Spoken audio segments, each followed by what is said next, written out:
Good evening, ladies and gentlemen, and welcome to your news edition. These are the headlines. The President of the Republic, Abdelmajid Tebboune, congratulates his brother Kais Said, the President of the Republic of Tunisia, on the occasion of his re-election for a second presidential term.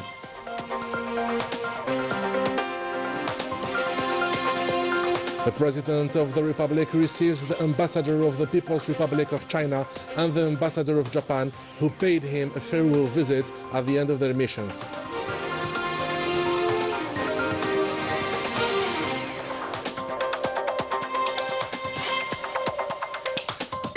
The President of the Republic receives new congratulation messages from the President of the Federal Republic of Austria and the Vice President of Namibia following his re-election for a new presidential term.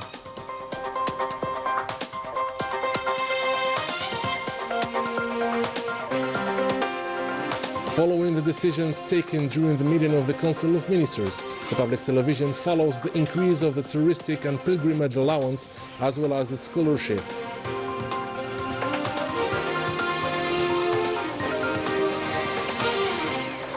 A year ago, the Palestinians showed the world that the so-called invincible Zionist army could suffer heavy losses through Al-Aqsa flood operation, to which the Zionist entity responded by barbaric attacks that became a genocide.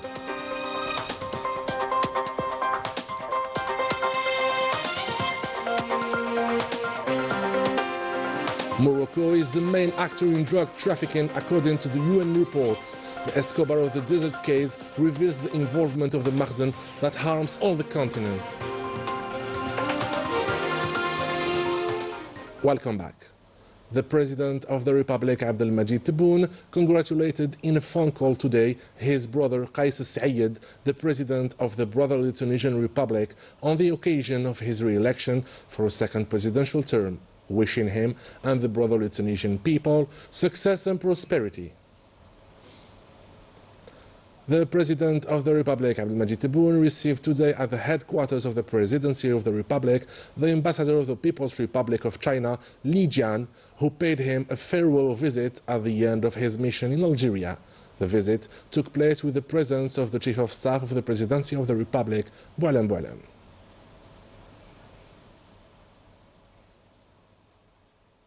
The Ambassador of China reaffirmed the strength of the strategic Algerian-Chinese relations that start a new era. Over the past 2 years, since I assumed my position under the leadership of the two heads of states, the Chinese-Algerian strategic partnership has entered a new era, and the mutual trust and political coordination between our two countries have strengthened further.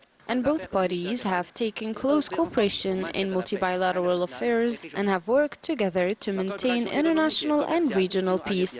The Chinese-Algerian economic and trade cooperation is dynamic in the traditional field of construction of infrastructures, contributing to the railway line project of Bashar, Tindouf and Garjbilat to advance. The two parties have led the promotion of cooperation in areas such as digital economy, modern culture, new energies, artificial intelligence, and the fight against desertification. The Chinese companies are having a more and more strong willingness to come and invest in Algeria, considering Algeria as a good quality market in the region, and are certain about the development prospects of this country. The Chinese-Algerian human exchanges are rich and varied, which reached over the past 2 years more than 20 ministers and over 100 delegations from both parties. This partnership envisions collaborative efforts across various sectors, including agri-food, political engagement, initiatives for youth and women, support for veterans and individuals with disabilities, as well as cooperation with trade unions, etc.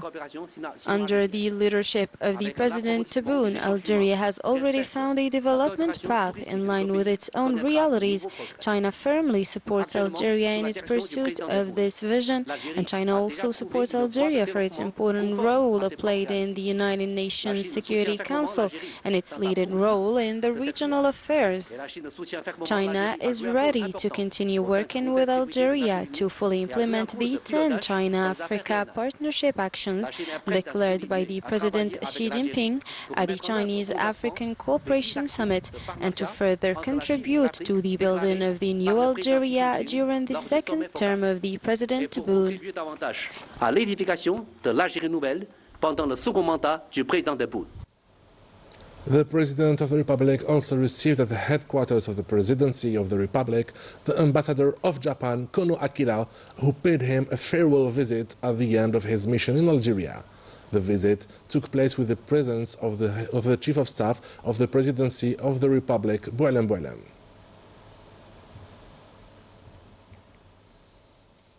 The ambassador of Japan affirmed that the excellent relations between Algeria and Japan since more than 60 years allowed the achievement of several projects in various sectors. Je viens d'être reçu par son Excellence, Monsieur le Président de la République, Abdelmadjid Tebboune. I was received by His Excellency the President of the Republic, Abdelmadjid Tebboune, at the end of my mission as Ambassador of Japan to Algeria, this country that gave me a warm and unforgettable welcome during my stay that lasted nearly 4 years. Algeria has now become the country where I spent the longest period in my professional life. Japan and Algeria have enjoyed excellent relations for more than 60 years. These long years of friendship and mutual trust have allowed us during my mission to achieve many bilateral projects, such as legal frameworks in the economic field, including the Double Taxation Prevention Agreement and the agreement on the establishment of the Bilateral Mixed Economic Commission, which entered into force this year. The technical cooperation programs of Japan International Cooperation Agency, our technical cooperation agency, have also been resumed during the COVID-19 period, especially in the field of marine fisheries, major risk management, and energy transition. I would like to express my deep respect and gratitude to everyone who has always been by my side. Je tiens à exprimer ici mes plus vifs respects et ma reconnaissance à toutes celles et ceux qui ont toujours été à mes côtés.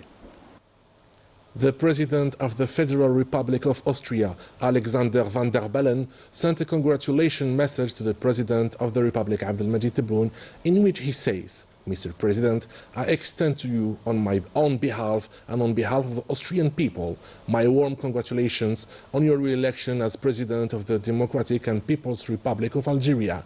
The excellent relations between our two countries motivate me to work with you to deepen our bilateral cooperation. The economic exchanges and investment are essential factors in achieving this objective, particularly in the field of renewable energies, because Austria considers Algeria as an essential partner for us and for Europe in achieving the energy transition through the hydrogen corridor from Algeria to Austria. I also express to you and the Algerian people my best wishes on the occasion of the 17th anniversary of the glorious 1st of November Revolution, as well as the expression of my highest consideration. He ended his message. The Vice President of the Republic of Namibia, Netumbo Nandi-Ndaitwah, sent a congratulation message to the President of the Republic, Abdelmadjid Tebboune, in which she says, Mr. President, I extend to you on behalf of the Namibian government and people, my congratulations following your re-election for a second presidential term. Your brilliant victory reflects the trust of the Algerian people in your leadership and your vision for the future of your country. I am convinced that Algeria will reach the highest level of development and prosperity. As a country devoted to justice, human rights, the right to self-determination and decolonization, Namibia is ready to start consultations with you on the ways of supporting the Palestinian and Sahrawi peoples. Namibia attaches great importance to the brotherly relations based on cooperation and unity between our two countries. I am happy to work with you in order to improve and reinforce the friendship ties that unite us, and I send to you my highest expressions of consideration. She ended her message. Important decisions and set of instructions related to the daily life of citizens were the outcomes of the Council of Ministers meeting. This latter includes the raising of tourism and pilgrimage allowance, as well as scholarships inside and outside the country. These decisions that respond to the aspirations of citizens were met with great satisfaction. More details with Fatiha Abu Arab and Rania Al-Bahri. Reflecting President Abdelmajid Tebboun's commitment to improve the living conditions of citizens and enhancing their economic and educational capabilities, the decision to raise the tourism and pilgrimage travel allowance and scholarships came as one of the important decisions. This decision carries many implications, and it is not only direct financial support, but it is a recognition of the importance of enabling Algerian citizens to access better opportunities in various fields. The tourism grant, which has not seen an increase in its value for nearly 3 decades, will represent significant support for citizens wishing to travel abroad. The decisions of the Council of Ministers are considered historic decisions and respond to popular demands and the promises made by President of the Republic in the electoral campaign. As a citizen, I prefer the bank more than the black market. This is a very good news for us because 95 euros is not enough. As for the Hajj grant, it comes as a contribution to facilitate the performance of pilgrimage rituals for citizens, which reduces the financial burdens faced by pilgrims, especially in light of the high costs of travel and accommodation. This is a wonderful decision that will help the Algerian citizens because the previous pilgrimage grant is not enough for them. We thank the President of the Republic for this gesture, which is considered the loyalty for his people and his country. Thank God for these decisions, and this indicates the keenness of the government headed by the President of the Republic that is striving to comfort the Algerian pilgrims. With regard to the allowance of students inside and outside the country, increasing this grant is an investment in the future of Algeria, as it enhances the ability of students to continue their education in the best conditions, whether inside or outside Algeria. This increase is considered a great interest for the students.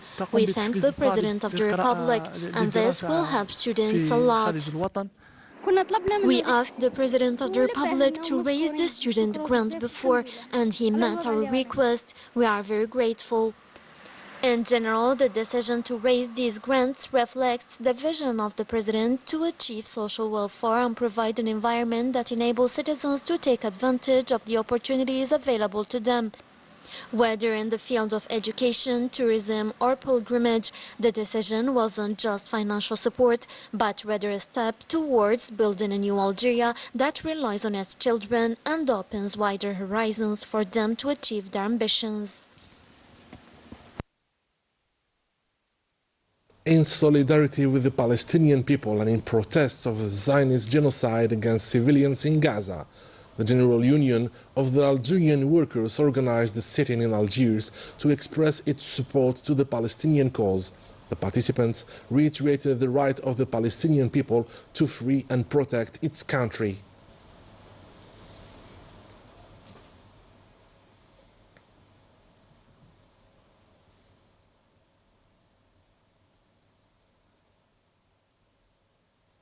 Another sit-in was organized this morning by the workers of the public television and the national radio in solidarity with the Palestinian people and denounced the Zionist genocide. The general directors of these two media outlets took part in this event.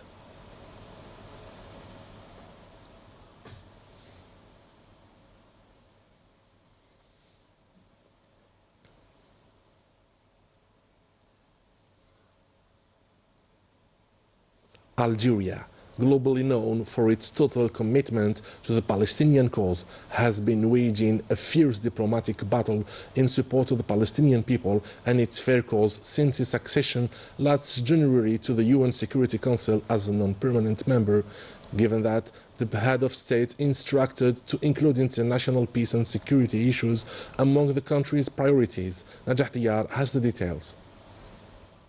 Algeria has assumed the role of leader under the leadership of the President of the Republic since the start of the Zionist genocidal war in Gaza, describing the Zionist atrocities against the Palestinian people as veritable war crimes and crimes against humanity. The country is giving its unwavering support and solidarity to the Palestinian cause as always. From the podium of the United Nations, Algeria, through its ambassador Ammar bin Jama, has waged more than one diplomatic battle to achieve an urgent ceasefire resolution in Gaza.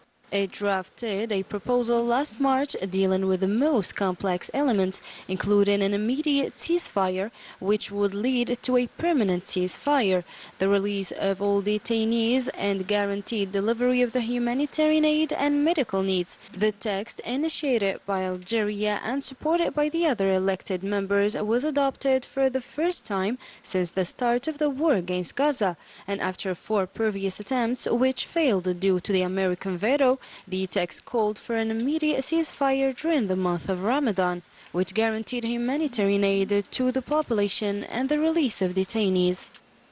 The Algerian mission to the UN's central body in New York played a leading role in including some of its concerns in the final text of a draft resolution proposed by the United States in the search for a way out to put an end to the Zionist massacres against the besieged enclave, whose martyrs are countless. Algeria, which has made the Palestinian cause the common thread running through all its actions since joining the Security Council, also intends to pursue the necessary steps to enable the State of Palestine to become a full member of the UN. Algeria's Minister of Foreign Affairs and National Community Abroad, Ahmed Attaf, reiterated the country's strong and sincere commitment to continue supporting the United Nations Relief and Works Agency for the Palestinian Refugee, the UNRWA, which is the target of a ferocious campaign by the Zionist entity and its supporters. To this agency, the Algerian financial aid worth $15 million has already been granted.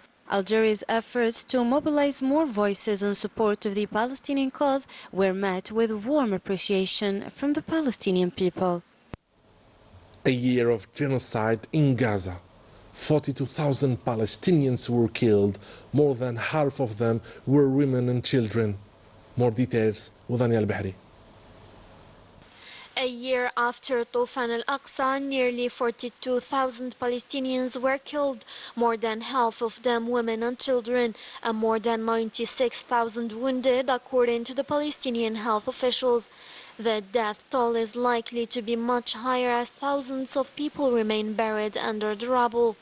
Since 1 year, about 90% of Gaza's 2.3 million population has been displaced multiple times, according to estimates by the United Nations.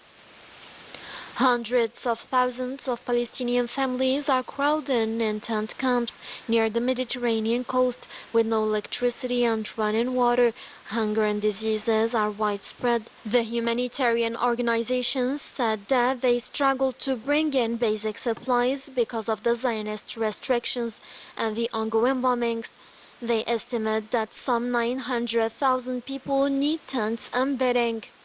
Gaza today reflects the image of the end of the world, an unbearable image that has spread throughout the world and has made civil societies in all countries react to the silence and complicit passivity of many leaders who have succeeded in reversing the roles by putting the executioner in the role of the victim, ignoring that the Palestinian cause is nothing more than a question of colonialism and a question of international law, and this idea has been emptied of its essence with regard to the arbitrary actions of the Zionist entity that are not subject to punishment, which leads the entire region to conflagration and to the stagnation of international institutions.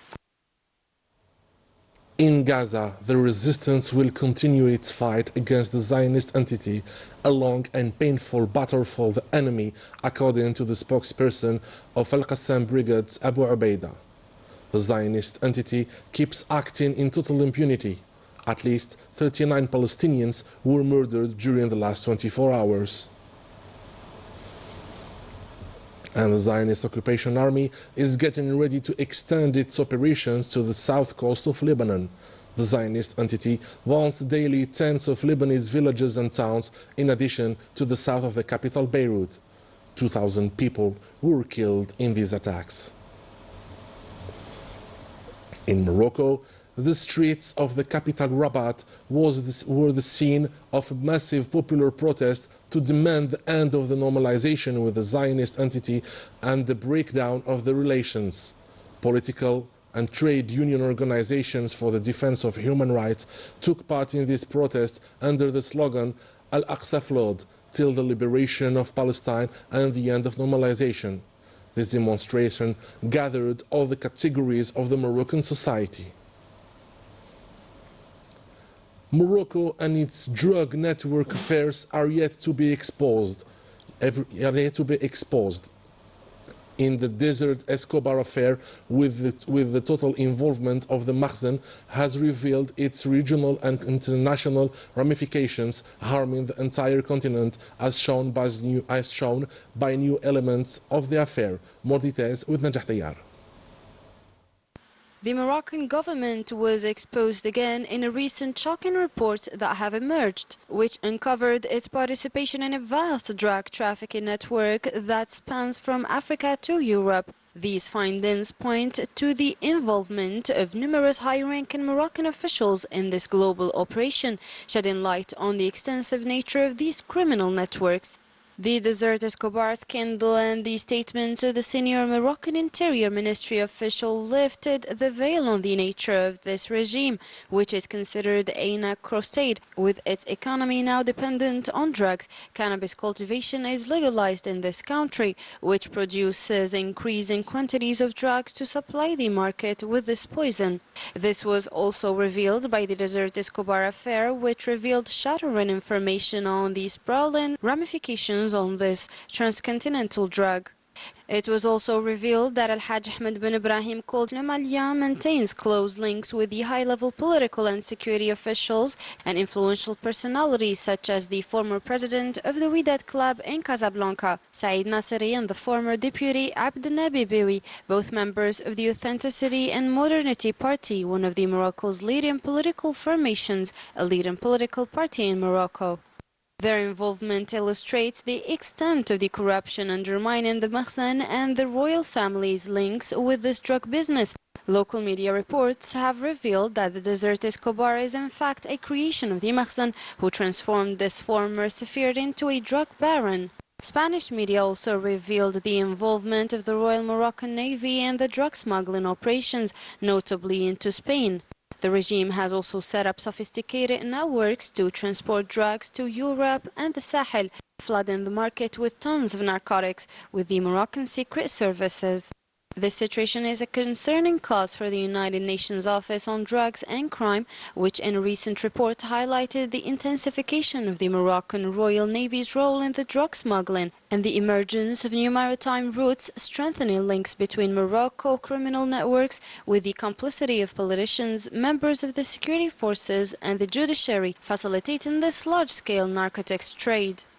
What is even more alarming is that these same parties have stepped up to the use of Western Saharan ports to receive cocaine shipments using the Moroccan intelligence services. Drug trafficking has even become an instrument of Moroccan foreign policy, and illicit funds are used to bribe institutions and political leaders abroad with the aim of rallying support for the Moroccan position, particularly on the Sahrawi question. According to observers, this traffic generates huge profits which feed a slush fund, serving the kingdom's expansionist and colonialism ambitions. Acting under the influence of the Zionist entity, the Makhzen regime floods the region with tons of this poison with the aim of spreading drug consumption and destroying the youth. This constitutes a significant danger that facilitates the rise of criminal networks and jeopardizes the stability of the area. And with this, we come to the end of our edition. Ladies and gentlemen, thank you for being with us. Have a good night.